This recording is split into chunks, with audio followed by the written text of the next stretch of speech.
Hello everyone and welcome back. In this video we'll be covering about cross-site scripting. Okay, so what is cross-site scripting? Well, cross-site scripting, or XSS, or sometimes also written as CSS, is exploiting the fact that web browsers can execute commands. So when you open up your browser, I think nowadays people try to disable it, but some websites do require you to execute like a PHP scripts or JavaScripts. So they will ask you to enable them. Okay, and when you do that, you are technically allowing the browser to execute those commands. You're giving them the privilege to do so. And if they do execute some malicious code, then that can be seen as like a result of a cross-site scripting. Okay, so cross-site scripting means sending foreign scripts from server to client. So there's this malicious script. If you click on it, it might lead the attacker to steal some cookies or any other sensitive information. Okay, because the attacker can execute any commands, it essentially provides them the access to your credentials, even perform denial of service attack, and modify web pages for future attacks as well. So let's have a look at its underlying mechanism behind. So here we have diagram, and we have the victim, which is typically us, right? We are always the victim. And basically what we want to do is just access some website and view some stuff. Okay, so before that happens, what the attacker do is create a script that's malicious.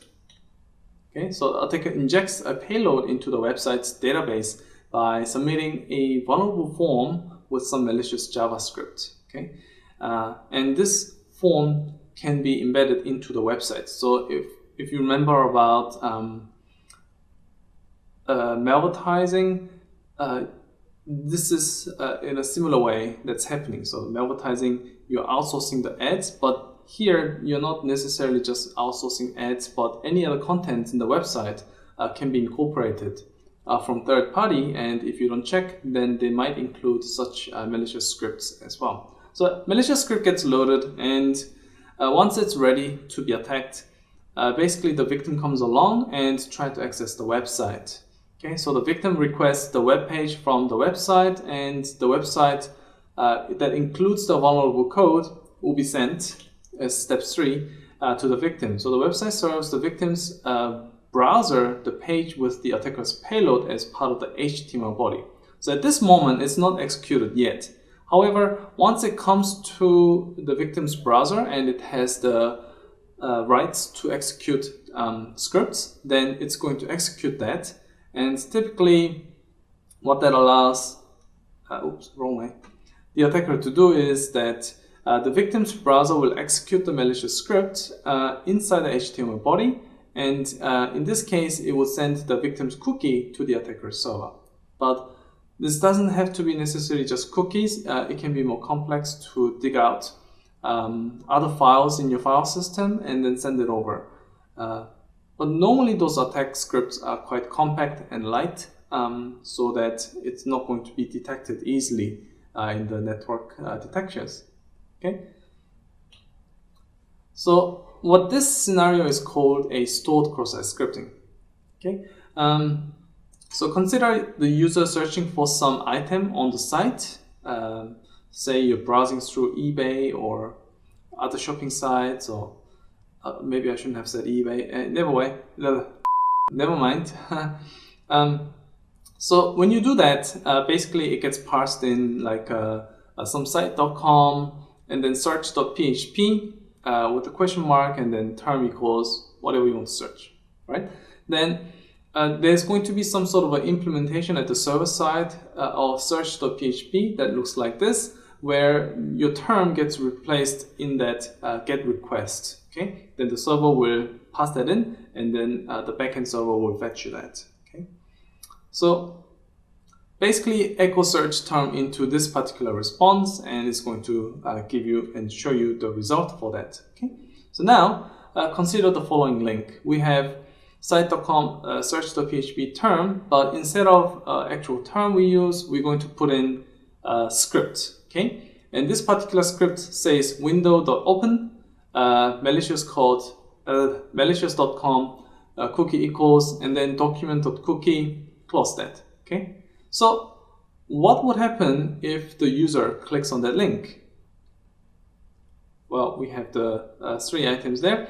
Well, basically what the browser will do is upon clicking it, it will go to the malicious.com search.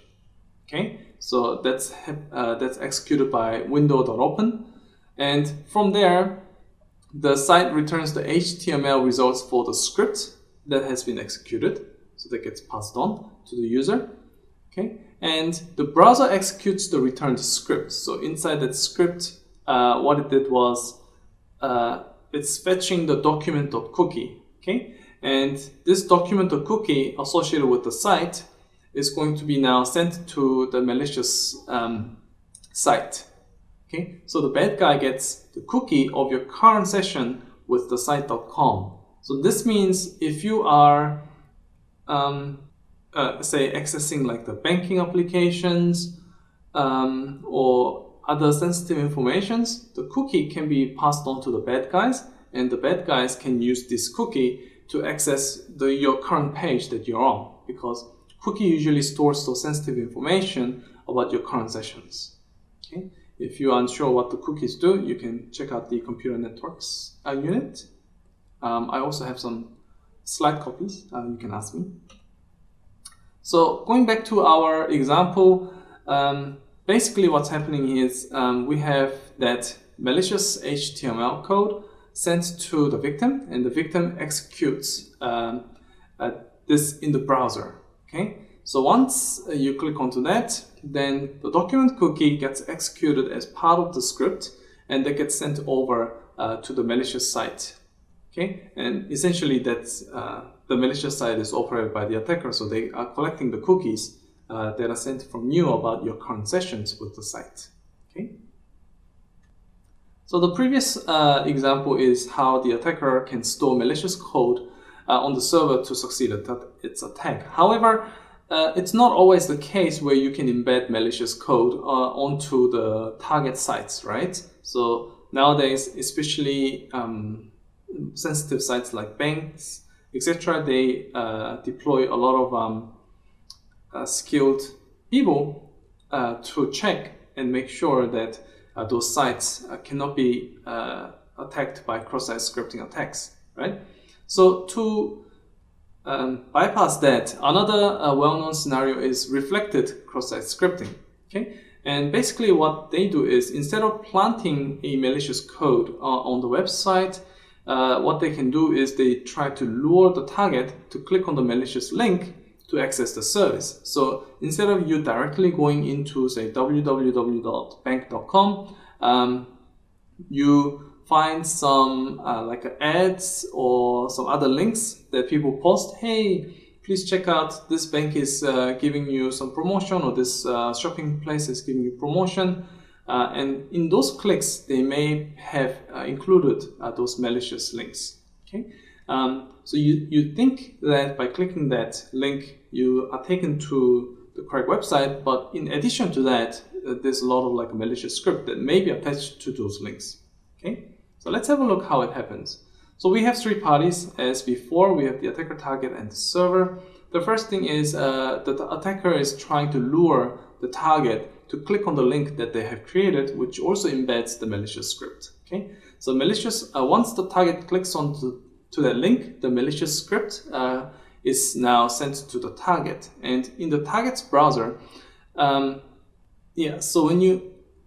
in the target's browser, when the script gets executed, then the target will be redirected to the server as usual to kind of fool the target to say that, hey, this link is working correctly. But when the script gets executed,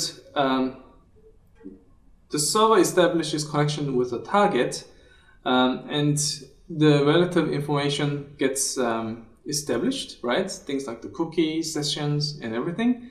But the malicious code, what it does is once that is established, it captures that, and the browser can send now the session cookies to the attacker. Okay, so this way the attacker doesn't have to put the malicious payload on the server, but rather try to attract people to click on the links. Okay, so this is why clicking links that you don't know is very dangerous, and always make sure you check what the link contains. You can even hover your mouse over to check that. Sometimes it will contain scripts, and most attackers will try to obfuscate, which means to make it look very confusing to understand, like having lots of random characters, but those will essentially be either linked to the malicious script or malicious script rewritten in obfuscated way. Okay. So in that scenario, as an example, an attacker locates a popular software hosted on files.com, for instance. So you might know there's a bunch of like hosting sites that do that. Attacker creates a URL pointing to the software, but with a malicious fragment. So the files.com will host some legitimate file that you may be able to download. However, what the attackers do is trying to advertise that click this link to get some, I don't know, incentives, then maybe people will be attracted to click those links instead, right? So the malicious fragment may contain something like a JavaScript, for example, some path to file.exe, but we have a JavaScript alert XSS. So this one is a simple one. What it's going to do is just pop up an alert, a window saying cross-site scripting, but instead of alert, you can add more malicious script in there. Okay, so if you have some like a web project, what you can do is insert these examples into the web and then check out what the results you get. Okay, then attacker can now distribute these links, and hopefully some targets will click on those. Then it's going to execute that. Okay. For them to actually execute this, they do need to meet some requirements. So that's why there may be some different versions where some of them may be more vulnerable than the others, because when attackers craft, they do need to take into account things like the plugin, operating systems, browsers, etc. So in ways to protect from cross-site scripting, there are a few different ways, such as input validation and filtering. Make sure whatever you're viewing, there are no malicious scripts. So you can think this as similar to SQL injection. Also output filtering and encoding. So removing special characters and commands will enable you to make malicious code become inactive. It's still there, but because it's missing some command characters, it may not execute properly. Okay, and there are some anti-cross-site scripting tools such as data tainting, static analysis, etc. Those can be deployed, but from users level, those are not really accessible in some ways. Okay. Alternatively, you can also use things like proxy, firewalls, and auditing systems. And typically, your operating system will have its own like a auditing, some sort of a monitoring system. It can even have its own firewall enabled. So, for example, a lot of people will be using Windows, and Windows will have its Window Defender. That's kind of like a firewall that's trying to capture these. However, you cannot always rely on those items. So hopefully you will try to practice a lot of those protection methods while you're browsing through. Okay, so we covered about SQLIs and cross-site scripting in the past few videos, but basically those are just only a couple of many other web-based attack techniques. Okay, the basics covered in this video and the past few are usually not applicable in today's system. Well, hopefully, but I had few students doing some projects and they still found a few websites with those issues. So you never know, right?